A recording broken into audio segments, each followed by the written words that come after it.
Sticking with Puerto Rico, you actually wrote another article just this week for ThinkProgress on a water crisis that's happening in Puerto Rico, which is very, very frightening and really, really unjust to see how it's actually shaping out. Tell us about that. Yes, the island is in year 2 of a very serious drought, and it's getting to the point where many families on the island are having their water rationed to 2 days a week. You know, you turn on the tap, only 2 days a week does water come out. Wow. And so that is happening in a lot of different cities on the island and in the rural areas. The entire municipal water system is being rationed. But when I was there and I was staying in a hotel, I was sort of a foreign tourist, even though I was working. Yeah. There was not only was there no rationing whatsoever, as well as a pool and a jacuzzi and whatnot, there was not even, a little note or a card saying, hey, we're in this horrible drought crisis. Can you please try to conserve water? None of that.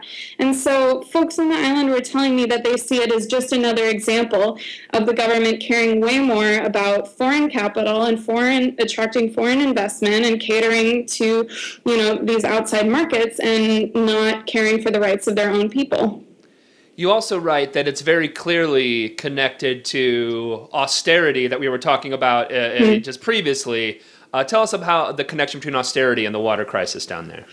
Well, because they're an island, they obviously have to be very concerned about water and manage it properly, and they have these man-made reservoirs all over the water. I believe there are no natural lakes, just man-made, to hold all the rain, and there's usually enough rain. Tropical, humid climate. However, right now, we're in the midst of a very strong El Nino weather pattern that's supposed to last for the whole rest of the year, and we just haven't seen any rain for months. And those reservoirs, not only are they not filling up with rain, the water in them is just leaking and leaching out, as well as the pipelines and aqueducts, because of a lack of investment over the last several years in maintaining that really vital water infrastructure. So they're getting hit on both ends here. Yeah, let's cut all infrastructure spending. We have to do this austerity, and again, the cycle is so insane, and yet they're still pushing it. Literally, the entire country is suffering because of lack of infrastructure spending, specifically when it comes to water, things we need to survive, a basic need that humans need to live, and they're still talking about cuts. It's crazy. Let's talk about, because you actually talked to a couple people, you talked to some people who live there, and kind of the creative ways that residents are trying to just survive amongst this drought.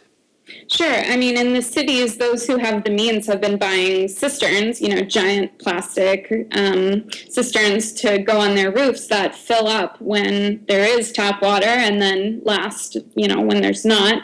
And those without means are sort of, doing a DIY version of that, filling up a garbage can with water and then, scooping out of that, reusing sort of a gray water system, reusing their shower water for something else, watering the plants or flushing the toilet even. And then the farm that I visited out in the country,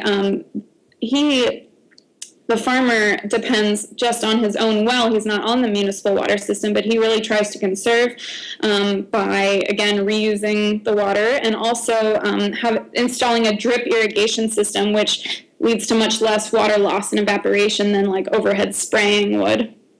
I mean, that's all well and good, and it's we should be conserving things, but the fact that these people are having to do this just to live is while these resorts are trying to attract billionaires and different hedge funds to come through the country and further devastate it, it is unbelievably immoral. It's the same pattern you see everywhere. The poor are always, getting hit the hardest by these decisions.